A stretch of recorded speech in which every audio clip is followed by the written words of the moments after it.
सोलापूर जिल्ह्यात महापुरानं थैमान घातलंय। पिकं पाण्याखाली गेले तर घरातही पाणी शिरले।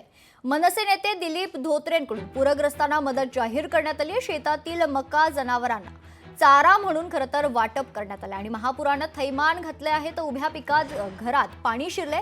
शेतात पाणी शिरल्यानं जनावरांच्या चाऱ्याचा प्रश्न निर्माण झालाय। ही समस्या लक्षात घेऊन मनसे नेते दिलीप धोत्रे यांनी थेट आपल्या शेतातील मका पीक काढून पूरग्रस्त भागातील जनावरांना चारा म्हणून वाटप करण्याचा निर्णय घेतलाय। त्यांच्याशी संवाद साधलाय आपले प्रतिनिधी अभिराज उबाळे यांनी। सोलापूर जिल्ह्यात सर्वत्र अतिवृष्टी झालेली आहे, तर सीना आणि भीमा नदीला पूर आलेला आहे। सीना नदीच्या पुरामध्ये माढा तालुक्यातील जवळपास 18 गावे, करमाळा तालुक्यातील 11 गावं ही बाधित झालेली आहेत।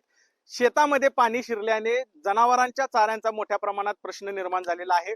प्रशासनाने माणसांच्या जेवणाची सोय केलेली आहे, पण जनावरांच्या चाऱ्याची समस्या अद्याप तोंड वासून या ठिकाणी उभी आहे। आपल्यासोबत मनसेचे नेते दिलीप धोत्रे आहेत। मला सांगा बापू, आपण आज स्वतःच्या रानात पिकाला कोयता लावलेला आहे, काय यामध्ये पाठीमागची भावना आहे? माणूस भूक लागली तर मागू शकतो, परंतु जनावरांचं काय? आज जनतेला त्या ठिकाणी मदत होते आहे। अनेक लोक त्या ठिकाणी मदतीसाठी पुढे येत आहेत। महाराष्ट्र नवनिर्माण सेनेच्या वतीनेही आपण वेगवेगळ्या प्रकारची मदत केली आहे।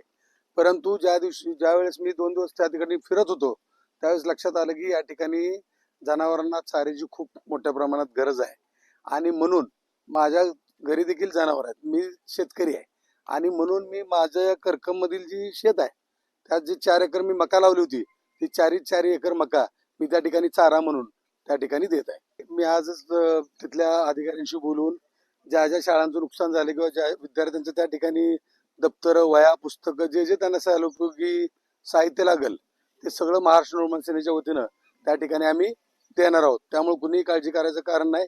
येत्या 2-4 दिवसामध्ये ती देखील प्रक्रिया आमची चालू होईल। दिलीप धोत्रे यांनी आपल्या रानातच असलेली मका तोडून आता जनावरांच्या चाऱ्याचा प्रश्न या ठिकाणी सोडवला आहे।